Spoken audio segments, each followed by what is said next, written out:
All time show. तो आज हम बताएंगे हॉरर मूवी एनाबेल के बारे में। ये मूवी एक रियल लाइफ पे बेस्ड है क्योंकि एनाबेल नाम की एक सच में डॉल थी जो अपने आप ही मूव करती थी। तो मूवी की शुरुआत होती है एक चर्च से, जहाँ पे एक फादर लोगों को लेसन दे रहे होते हैं और हमें एक कपल दिखाया जाता है। हस्बैंड का नाम जॉन और वाइफ का नाम मिया होता है। उनके नेबर मिस्टर और मिसेस हीकिंस भी वहाँ होते हैं। घर जाते टाइम मिया जॉन से बोलती है कि हमें अपने होने वाले बेबी के बारे में मिस्टर और मिसेस हीकिंस को नहीं बताना चाहिए था क्योंकि 2 साल पहले ही उनकी बेटी लापता हो गई थी। और तभी जॉन मजाक में बोलता है कि वो लापता नहीं बल्कि अपने बॉयफ्रेंड के साथ भाग गई थी। रात के टाइम जॉन मिया को एक गिफ्ट देता है जो कि एनाबेल डॉल होती है क्योंकि मिया को डॉल कलेक्शन का शौक होता है। रात में जब वो दोनों सो रहे होते हैं तभी मिया को चीखने की आवाज आती है उनके नेबर के घर से और वो जॉन से उनके घर में चेक करने को बोलती है। तभी जॉन अपने नेबर्स के घर से भागते हुए आता है और उसके कपड़ों पे खून लगा होता है और बोलता है कि एम्बुलेंस को कॉल करो। मिया घर जाके एम्बुलेंस को कॉल करके बुलाती है और तभी हम देखते हैं कि उसके पीछे एक लड़की खड़ी है जो कि एनाबेल डॉल को ली हुई है। मिया डर जाती है और तभी उसके पीछे से एक आदमी आके उसके पेट में नाइफ मार देता है जिसकी वजह से वो बहुत ही जख्मी हो जाती है। और तभी जॉन आके मिया को बचा लेता है और उस आदमी को बहुत मारने लगता है। वहाँ पे बहुत हाथापाई होती है और तभी हम देखते हैं कि वो आदमी फिर से चाकू उठा के मिया को जान से मारने ही वाला होता है कि वहाँ पे पुलिस आ जाती है और उस आदमी को शूट कर देती है। वो आदमी उसी टाइम मर जाता है और वो लड़की जो एनाबेल को ली हुई थी वो दूसरे रूम में जाके अपने आप को लॉक कर लेती है और अपना गला काट के सुसाइड कर लेती है। मरते टाइम एनाबेल डॉल उसके गोद में ही होती है। जॉन जल्दी से मिया को हॉस्पिटल लेके जाता है और तभी हमें न्यूज़ चैनल से पता चलता है कि ये लड़की और कोई नहीं बल्कि मिस्टर और मिसेस हीकिंस की बेटी एनाबेल हीकिंस है और उसी ने अपने बॉयफ्रेंड के साथ मिलकर अपने मम्मी पापा का खून कर दिया था। और ये भी पता चलता है कि वो दोनों किसी जादू टोना करने वाले ग्रुप से हैं। मिया और जॉन घर आ जाते हैं और डॉक्टर बताते हैं कि बेबी बिल्कुल सेफ है। रात में वो दोनों सो रहे होते हैं तभी सिलाई मशीन अपने आप ही चलने लगती है। जॉन जाके मशीन को बंद कर देता है और जब वो बेबी का रूम बंद करने लगता है तो एनाबेल डॉल गेट के सामने गिर जाती है। वो उसको उठा के चेयर पे रख देता है और गेट बंद करके चला जाता है। फिर अगले दिन उसकी वाइफ बोलती है कि ये डॉल मरते टाइम उसी के पास थी तो इसको फेंक दो और हस्बैंड जाके इसको डस्टबिन में फेंक आता है। फिर वो लोग एक डिटेक्टिव से मिलते हैं जो हीकिंस के केस के बारे में इन्वेस्टिगेट कर रहा था। फिर डिटेक्टिव बोलता है कि अगर उसको इस केस के बारे में और कुछ पता चलेगा तो वो उन लोग को बता देगा, लेकिन मिया मना कर देती है क्योंकि उसको अब इस केस के बारे में और कुछ नहीं जानना था। अगले दिन जॉन को इम्पोर्टेंट मीटिंग में जाना होता है और मिया घर पे अकेली होती है और टीवी देख रही होती है। तभी गैस ऑन हो जाती है और गैस पे रखा पॉपकॉर्न अपने आप ही पकने लगता है। पॉपकॉर्न पकते पकते फट जाता है और किचन में आग लग जाती है। मिया भागते हुए किचन की तरफ जाती है लेकिन किचन में काफी आग लग चुकी होती है। मिया डर के पीछे जाने लगती है और तभी वो गिर जाती है और तभी कोई मिया का पैर पकड़ के आग की तरफ खींचता है, लेकिन तभी वहाँ के सारे नेबर्स आ जाते हैं और मिया को बचा लेते हैं। मिया हॉस्पिटल में होती है और जॉन भी वहाँ पे आता है और वहाँ की नर्स उसको कॉन्ग्रेचुलेट करती है कि उसको एक बेटी हुई है। जॉन उसका नाम लिया रखता है। मिया जॉन से बोलती है कि उसको उस घर में नहीं रहना और वो लोग दूसरे फ्लैट में शिफ्ट हो जाते हैं। फ्लैट में शिफ्ट होने के बाद मिया बेबी का रूम डॉल से सजा रही होती है और तभी एक बॉक्स के अंदर उसको एनाबेल डॉल दिखती है। जॉन बोलता है कि मैंने इसे फेंक दिया था और फिर से उसको फेंकने के लिए बोलता है। मिया मना कर देती है और बोलती है कि हमें अपने डर पे काबू पाना होगा और उस डॉल को लिया के रूम में रख देती है। मिया सो रही होती है और तभी एनाबेल हीकिंस आके उसकी बेबी को देखने लगती है और तभी मिया की आंख खुल जाती है और वहाँ पे कोई नहीं होता। मिया लिया को लेके बाहर चली जाती है और तभी उसे स्टेयर्स पे 2 बच्चे दिखते हैं जिनसे लिया बात करने की कोशिश करती है, लेकिन वो बच्चे उसमें इंटरेस्ट नहीं लेते तो वो आगे चली जाती है। फिर मिया एक बुक शॉप के पास जाती है।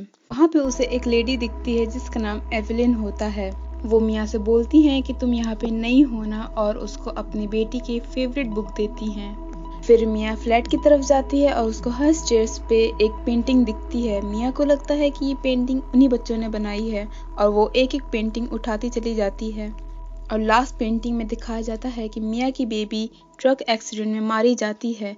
ये देख के मिया बहुत शॉक हो जाती है। ये बात मिया जाकर जॉन को भी बताती है और जॉन बोलता है कि हम उनके पेरेंट्स से बात करेंगे। रात में लिया जॉन का डिनर के लिए वेट कर रही होती है और म्यूजिक भी चल रहा होता है, लेकिन जॉन आने में लेट हो जाता है जिसकी वजह से वो गुस्से में जाके म्यूजिक बंद कर देती है। और तभी हम देखते हैं कि म्यूजिक फिर से अपने आप चलने लगा है। मिया फिर से जाके म्यूजिक को बंद करती है और तभी उसे विंडो की तरफ से कुछ आवाज सुनाई आती है, मुझे तुम्हारी आत्मा चाहिए। और एक बच्ची उसको विंडो से धक्का दे के दूसरे रूम में घुस जाती है। मिया उसके पीछे जाती है लेकिन वहां पे कोई नहीं होता। तभी सिलाई मशीन अपने आप चालू हो जाती है। मिया मशीन को बंद करती है और जब पीछे मुड़ती है तो वही बच्ची रूम के बाहर खड़ी होती है। मिया उससे पूछती है कि तुम कौन हो। वो बच्ची तेजी से भागते हुए मिया की तरफ आती है और एनाबेल हिकिन्स में बदल जाती है और गायब हो जाती है। मिया इस इंसिडेंट के बाद बहुत डर जाती है और वो ये सब अपने हस्बैंड को बताती है। जॉन बोलता है कि यहाँ पे सब कुछ नॉर्मल है और यहाँ पे कोई भी नहीं है। अगली रात को मिया लिया को सुला के लिफ्ट से बेसमेंट में चली जाती है कुछ काम से, और तभी उसको पीछे से बच्चे की रोने की आवाज़ आती है बेसमेंट में। और वहाँ पे एक बेबी कार्ट होता है जिसमें से किसी बेबी की रोने की आवाज़ आती है। वो उसको देखने जाती है लेकिन वहाँ पे कुछ भी नहीं होता और तभी अचानक से कोई चीज़ उसका हाथ पकड़ लेती है। वो डर जाती है और वहाँ से भागने लगती है और भाग के लिफ्ट में घुस जाती है। वो बार बार अपने फ्लोर का बटन दबाती है लेकिन लिफ्ट का गेट बेसमेंट में ही खुल रहा था। वो लिफ्ट से निकल के भागते हुए एग्जिट की तरफ जाती है और स्टेयर्स से ऊपर की तरफ जाने लगती है। और तभी वो पीछे मुड़ के देखती है कि एक शैतान उसका पीछा कर रहा है, लेकिन मिया भागते हुए अपने घर के अंदर घुस जाती है और लॉक कर लेती है। वो घर जाके अपना हाथ देखती है, वहाँ पे एक निशान होता है जहाँ पे उस शैतान ने उसके हाथ को पकड़ा था। और अगले दिन जब वो उस निशान को देखती है तो वो निशान गायब हो चुका होता है। फिर वो उन्हीं डिटेक्टिव को अपने घर पे बुलाती है और डिटेक्टिव उसे एनाबेल की कुछ इन्फॉर्मेशन देते हैं। लिया उस ग्रुप के बारे में पूछने लगती है। डिटेक्टिव बताते हैं कि वो लोग एक जादू टोना करना चाहते थे शैतान और राक्षसों के लिए, और बोलते हैं कि ये सब एक मनगढ़ंत कहानी है। मिया एनाबेल के सुसाइड वाले फोटो पे वैसा ही सिंबल देखती है जैसा कि उसके हाथ पे था। वो डिटेक्टिव से उसी जादू टोना वाले ग्रुप का नाम पूछती है। मिया डिटेक्टिव से उस ग्रुप का नाम पूछती है तो डिटेक्टिव बताता है कि वो लोग अपने आप को रेम के शागिर्द मानते हैं।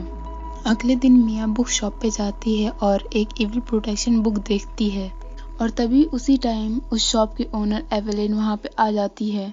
उससे उसके बारे में पूछती है तो पहले मिया बताने से हिचकिचाती है, लेकिन फिर वो बता देती है कि उसकी फैमिली पे भूत का साया है। एवेलिन उसे कुछ बुक्स देती है और उससे बोलती है कि वो भूत का साया नहीं बल्कि एक पिशाच का साया है और वो लोग आत्मा चाहते हैं। जब तक उनको आत्मा नहीं मिलेगी वो लोग रुकेंगे नहीं। एवेलिन बताती है कि शायद इस बुक में इससे बचने का जवाब होगा। फिर एवेलिन जब फ्लैट जाती है तो फ्लैट के सामने आते ही उसके हाथ से की छूट जाती है और गिर जाती है और तभी बेबी कार्ट पीछे जाने लगता है और एक ट्रक से टकरा जाता है, लेकिन मिया बेबी को बचा लेती है। घर जाके वो उस बुक को पढ़ती है।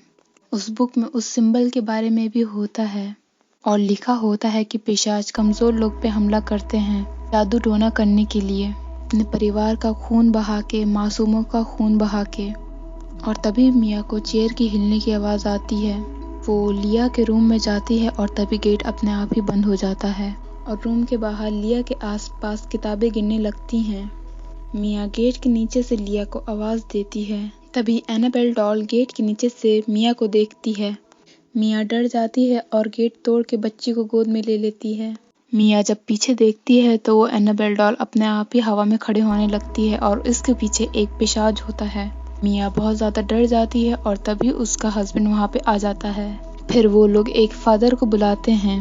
फादर उनसे बोलते हैं कि उस डॉल को लेके आओ। फादर बोलते हैं कि किसी को अपनी आत्मा देनी होगी तभी ये सब रुकेगा। मिया बोलती है कि उसको ये डॉल अब अपने पास नहीं रखनी, तो फादर उस डॉल को चर्च लेके चले जाते हैं। फादर जैसे ही डॉल को चर्च के अंदर ले जाने वाले होते हैं तभी उनको कोई बहुत जोर का धक्का देता है और वो गिर जाते हैं, जिसकी वजह से उनको काफी चोट आती है और वो हॉस्पिटलाइज हो जाते हैं। मिया के साथ घर पे एवेलिन होती है और वो उसको अपनी बेटी के बारे में बताती है जो कि ऐसे ही हादसे में मारी गई थी एक कार एक्सीडेंट में। फिर हमें हॉस्पिटल का दिखाया जाता है जहाँ पे फादर जॉन से बोलते हैं कि उसको आत्मा के बदले आत्मा चाहिए होगी, मतलब अगर उसे लिया की आत्मा नहीं मिली तो वो मिया की आत्मा लेके जाएगा। और तभी जॉन मिया को कॉल करता है कि वो घर से बाहर चली जाए। मिया को कॉल पे कुछ भी सुनाई नहीं देता और कॉल कट हो जाती है और तभी वहाँ पे सब कुछ अजीब अजीब होने लगता है। मिया जैसे ही लिया को रूम में से लेने जाती है वो वहाँ पे नहीं होती और सारी डॉल के ऊपर खून लगा होता है। एवेलिन मिया को बाहर ले जाने की कोशिश करती है लेकिन तभी छत के ऊपर से एक पिशाच एवेलिन को घर से धक्का दे देता है और वो बाहर गिर जाती है और डोर अपने आप ही लॉक हो जाता है। मिया को पूरे घर में बच्चे की रोने की आवाज आती है। वो एनाबेल डॉल से पूछती है कि तुम क्या चाहती हो और तभी लिया के रूम से एक रियोन बाहर आता है। मिया जब रूम में जाती है तो वो देखती है कि रूम की छत पे हर सोल लिखा होता है, मतलब उसकी आत्मा। मिया एनाबेल डॉल को उठा के तोड़ने लगती है और तभी उसको अपनी बेटी जमीन पे मिलती है, लेकिन वो उसकी बेटी नहीं बल्कि एक डॉल होती है। फिर मिया को एक आवाज आती है कि मुझे तुम्हारी आत्मा चाहिए और तभी उस रूम का विंडो खुल जाता है और तभी वो विंडो से कूदने वाली होती है कि जॉन और एवेलिन वहां आ जाते हैं और उसको रोकने लगते हैं, लेकिन मिया नहीं मानती और तभी जॉन उसको विंडो से पकड़ के अंदर खींच लेता है और एवेलिन लिया को बचाने के लिए अपने आप को सेक्रीफाइस करने के लिए चली जाती है और विंडो से कूद जाती है क्योंकि उस पिशाच को आत्मा के बदले आत्मा चाहिए होती है। और तभी लिया वापस आ जाती है। उसके बाद वो डॉल उन लोग को कभी नहीं मिली और 6 महीने बाद हम इसी डॉल को एक टॉय शॉप पे देखते हैं जिसको एक लेडी खरीद रही होती है और स्टोरी यहीं पे ख़त्म हो जाती है। और अगर आपको इसका सेकंड पार्ट चाहिए तो प्लीज़ कमेंट करें। Thank you.